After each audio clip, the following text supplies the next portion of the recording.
Bonjour à tous, bienvenue dans la nouvelle vidéo de la stratégie de testing qui m'a permis à réaliser ma première vente. Avant que je fasse ma première vente, avant que je trouve ma nouvelle stratégie, je me demandais vraiment comment faire une bonne stratégie de testing, puisque je trouvais aucun endroit où ça en a parlé puis tout.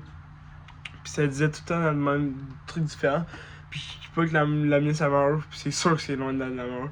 Mais juste, je dis celle qui m'a permis, puis elle fait du sens, puis j'ai un network de plusieurs dropshippers qui utilisent ce testing. Puis j'ai pris les informations de toutes pour en créer un bon. Puis voilà, j'ai généré ma première vente sur la première campagne que j'ai réalisée avec cette stratégie. Donc dans cette vidéo, je vais vous dire la stratégie que j'ai utilisée. Premièrement, pour chaque produit que tu veux tester en même temps, moi j'avais testé 2 produits, puis j'ai fait une campagne CBO par produit. Donc chaque produit a sa propre campagne. Tu la laisses runner durant 72 heures minimum, entre 48 et 72 heures, tout dépendamment de ton budget. Mais moi j'ai laissé durant 48 heures, mais c'est vraiment mieux de laisser 72 heures. Tu mets minimum 35$ par jour par campagne. Mais c'est vraiment recommandé de mettre 50$ par jour. C'est ça que je fais moi. Donc à date, c'est une campagne CBO par produit durant 48 à 72 heures, puis 50$ par campagne par jour. Donc ça fait un total de 150$ pour tout le testing de 3 jours. Tu fais 3 adsets par campagne. Chaque adset, ça a son angle marketing. Tu essaies de mettre 2 vidéos, une photo, ou une photo, une vidéo, puis la troisième créative, tu varies entre la photo et la vidéo. Tu fais ça pour les 3 adsets, donc ça fait un total de 9 créatives. Puis chaque adset, comme je dis, c'est son angle marketing.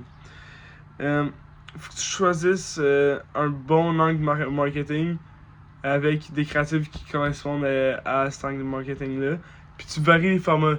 Tu varies UGC, statique, avant-après, tout.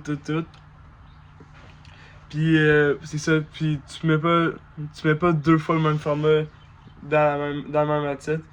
Tu essaies de. Admettons, tu mets 3 créatifs pour l'adset, ben tu fais un avant-après, un UGC, puis une statique. Donc voilà ce que j'ai utilisé comme comme stratégie de testing pour réaliser ma première vente.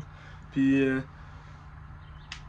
si vous voulez savoir comment paramétrer sa campagne, dis-le-moi en commentaire. Pour le reste, ça me ferait tellement plaisir de le faire, mais je vais pas le faire si personne veut que je le fasse. Donc s'il y en a juste un qui m'écrit, montre une vidéo de comment paramétrer sa campagne, puis tout, je vais le faire. Puis pour de vrai, au début ça peut paraître compliqué, mais moi maintenant je trouve ça simple, j'en ai quand même fait une coupe, puis c'est bon. Puis c'est ça, j'ai pas fait moi-même, j'ai fait n'importe quoi, j'ai fait des trucs que des pros ont réalisé.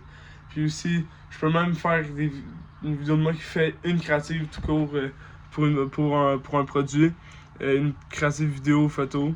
Puis voilà, donc si vous voulez que je refasse d'autres vidéos, dites-le moi en commentaire. Pour le reste, c'est sûr que je vais le faire s'il y en a un qui me le dit. Puis si vous avez aimé la vidéo, vous pouvez liker, vous abonner. Puis à la prochaine vidéo.